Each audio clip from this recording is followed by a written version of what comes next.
Okay, so SB9. There's two portions of SB9 and doing incremental housing in California. One is a duplex policy, the other we're going to call the urban lot split. Um, some will call it subdivision, but really, I think the better way to say is urban lot split. Okay, so two family dwelling policy. So I have this existing home in my neighborhood. This home happens to be for sale. So the existing home needs to meet some parameters. We'll talk about that later. But what SB9 says is that within the existing zoning setbacks, you can take the volume that you would typically build a single family zone, a single family home within the single family zone property. You could build two homes. Okay, and we're going to do this like this. Two homes. That's a duplex. You can also build a second home. Let's say we want to put that right here. So you have an existing home here. You could build a second home. That doesn't need to be an ADU. Um, you can do it as a duplex, an extension. If you have two-story height, you can actually do it where you have one flat and then you do a second ADU above it as well. Um, and you could also take the existing home and split it down the middle. And now I have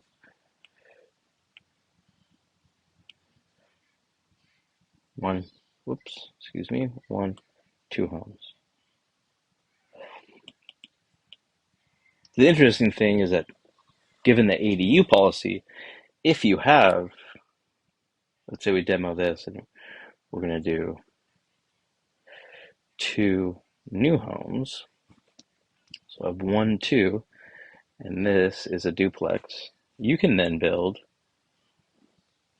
two ADUs, no more than 800 square feet, depending on the jurisdiction with the duplex, and turn the single family home property into four rentable units. If you didn't want to build the ADUs, and let's say you want parking, this policy allows us to then sell these two units and not just rent them. Completely legal within the duplex side or the second family home side of SB9. There's a couple of caveats. Um, if the ADU or the previous home was rented, you cannot alter the rentable housing. Either rented in the previous 3 years or um, Ellis Act to remove tenants within the previous 15 years. So some of those enforcement mechanisms are hard. It's nuance of the code, things we may not explain except for a note, but it's there. You also need to be within the city limits of an urban area, which means not rural area or farmland. You cannot be in a wetlands. You cannot be in a hazardous waste site, and you cannot be in um, a historic district or a historic landmark. Um, there's other kind of nuance of your particular property with having to do with geohazard, floodplain, high fire severity, all of which can be uh, dealt with individually. Um, but it's a little bit restrictive. So there's one other portion of SB9 here that's important is that you can actually do this. And this is the urban lot split that I mentioned previously.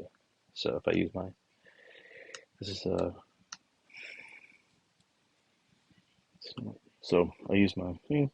You can split this up into two lots, okay? Urban lot split. Now that lot can be 40/60 or 50-50 or 60-40, but it needs to be within 40 to 60, not 70-30 or 80-20. Um, if you do this, you need to be owner occupied. Now, intend to be owner occupied is what it says. You can also intend to move. There's some restrictions with that. But once you do that, you then have two single family properties. You don't need to go through the subdivision process to subdivide this in the urban lots, but using SB9. Some of the caveats with this. Now you have two lots. Then you have two single family zone properties. What you can do is, all intents and purposes, now have two duplexes because you use the duplex law and get a duplex on each one of these homes.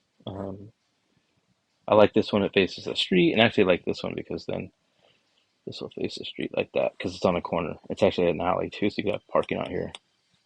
Pretty fun. The issue with this is that you cannot also do the duplexes unless a city allows it, which they may allow. Not a lot of cities do, but you may. So let's say you want a flat duplex over here. We have two units on top of each other. You could actually have two ADUs there. Now you have four rentals. 1, 2, 3, 4. We could do it again here if the city allows. Not a lot of cities will do that, so it's 1, 2. Now you have a duplex. You can do two ADUs. Now you have 8 rentals here and not just 4. If you do an urban lot split, you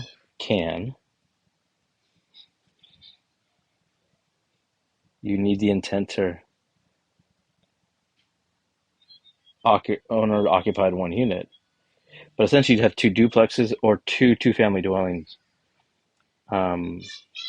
You'd be able to sell each individual unit itself. So essentially you'd also be able to do this. 800 square foot minimum each unit.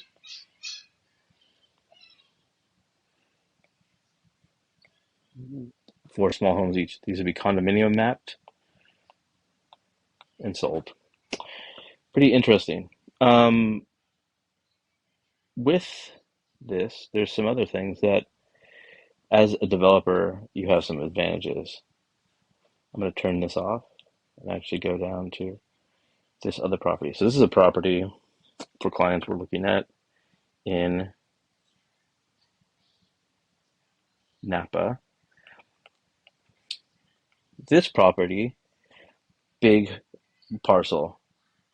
Now, it's an acre lot.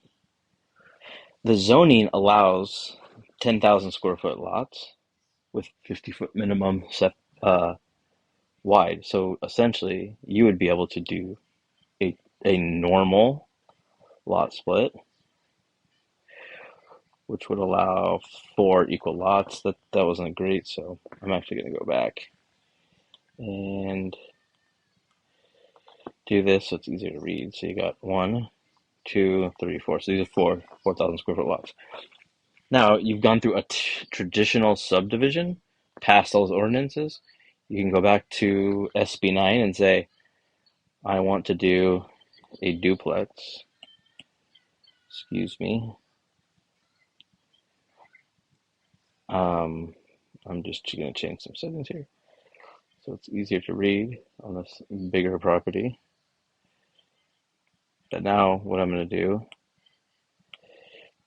is I'm going to do a duplex, and I'm going to do a duplex. I'm going to do a duplex, and I'm going to do a duplex. Now I have 4 duplexes on 4 parcels.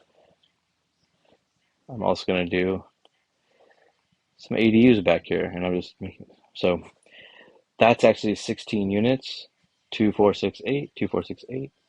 Each one could be a minimum 800 square feet. You have 16 rental homes here. Now, I don't know about the ownership of these units. You need to consult a lawyer and see how this can be done. If you're able to sell these to individuals and the ADUs you actually own and convey yourself and own them and rent them, That would be a very interesting model, but I don't know if that's legal. So let's go back to the urban lot split. What you can't do is this. And I'll change the color to red. You cannot urban lot split these into two urban lots because there's something that says you cannot um, do urban lot split on adjoining properties. But you have four. So it's interesting. You could do it here, and then you could also do it there. In that scenario, it'd be pretty easy to create a duplex and a duplex and sell those. And then I'm going to do, an urban lot split here, and then also do a duplex and a duplex and sell these. You could also do a duplex like that and a duplex like that, and then you have a duplex on these big lots. So here we have 16 units as well, but I could actually sell 8 of them and rent out the other 8. So the scenario where we just have duplexes and ADUs, you could also do that.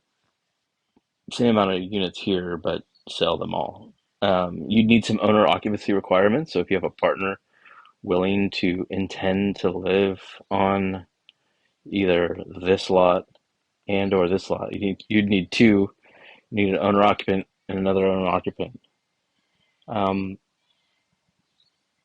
that's some of the very basic